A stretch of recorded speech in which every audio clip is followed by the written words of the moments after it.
بسم اللہ الرحمن الرحیم۔ Welcome to YouTube channel Qari Ilyas Attari official. انسان پر مصیبت اور بیماریاں کیوں آتی ہیں؟ بسم اللہ الرحمن الرحیم۔ السلام علیکم۔ حضرت سیدنا ابو سعید خدری رضی اللہ تعالیٰ عنہ بیان کرتے ہیں کہ رسول اللہ صلی اللہ تعالیٰ علیہ وسلم نے فرمایا کہ بے شک جناب موسیٰ علیہ السلام نے کہا، اے میرے رب، تو اپنے مومن بندے کو دنیا میں غربت زدہ اور تنگ حال بنا دیتا ہے۔ اتنے میں جناب موسیٰ علیہ السلام کے لیے جنت کا دروازہ کھول دیا گیا اور وہ اس کی طرف دیکھنے لگے۔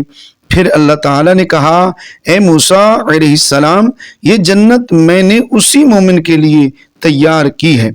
پھر جناب موسیٰ علیہ السلام نے کہا، اے میرے رب، تیری عزت کی قسم، تیرے جلال کی قسم، اگر اس مومن کے دونوں ہاتھ اور پاؤں کٹے ہوئے ہوں اور پھر اس کو اس کے یوم ولادت سے لے کر روز قیامت تک چہرے کے بل گھسیٹا جاتا رہے، لیکن اگر اس کا انجام جنت ہوا تو وہ تو یوں سمجھے گا کہ اس نے کبھی کوئی تنگی دیکھی ہی نہیں۔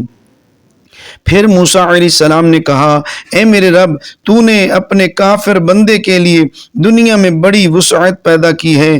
اتنے میں موسیٰ علیہ السلام کے لیے جہنم کی طرف ایک دروازہ کھولا گیا اور ان سے کہا گیا، اے موسیٰ علیہ السلام، یہ جہنم اسی کافر کے لیے تیار کی ہے۔ موسیٰ علیہ السلام نے کہا، اے میرے رب، تیری عزت اور جلال کی قسم، اگر اس کو اس کے یوم تخلیق سے روز قیامت تک پوری دنیا دے دی جائے لیکن اس کا انجام یہ ہو تو وہ یوں سمجھے گا کہ اس نے کبھی کوئی بھلائی نہیں دیکھی۔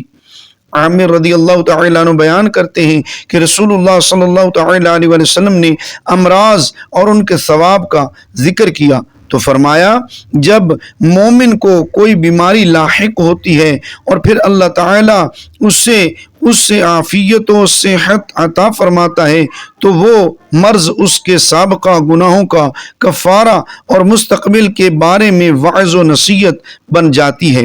اور جب منافق بیمار ہوتا ہے پھر اسے عافیت عطا کر دی جاتی ہے تو وہ اس اونٹ کی طرح ہوتا ہے جسے اس کے گھر والوں نے باندھ رکھا ہو اور پھر انہوں نے اسے چھوڑ دیا ہو، اسے پتہ نہیں ہوتا کہ انہوں نے اسے کیوں باندھا تھا اور کیوں چھوڑا ہے۔ کسی شخص نے عرض کیا، اے اللہ کے رسول، بیماریاں کیا ہوتی ہیں؟ اللہ کی قسم، میں تو کبھی بیمار نہیں ہوا۔ آپ صلی اللہ تعالیٰ علیہ وسلم نے فرمایا، ہمارے پاس سے چلے جاؤ، تم ہم میں سے نہیں۔ نبی کریم صلی اللہ تعالیٰ علیہ وسلم نے فرمایا کہ اللہ تعالیٰ اس شخص کے چہرے کو تر و تازہ رکھے جس نے میری کوئی حدیث سنی اور پھر جیسے سنی ویسے اسے آگے پہنچا دیا۔ دین کی بات کو پھیلانا صدقہ جاریہ ہے۔ ویڈیو اچھی لگے تو لائک کر دیں اور ثواب کی نیت سے شیئر ضرور کریں۔ جزاک اللہ خیرہ۔ Thanks for watching. دیکھتے رہیے آپ کا اپنا YouTube channel Qari Ilyas Attari official channel. اس کو سبسکرائب کیجئے اور بیل آئیکن لازمی دبائیے۔ جزاک اللہ۔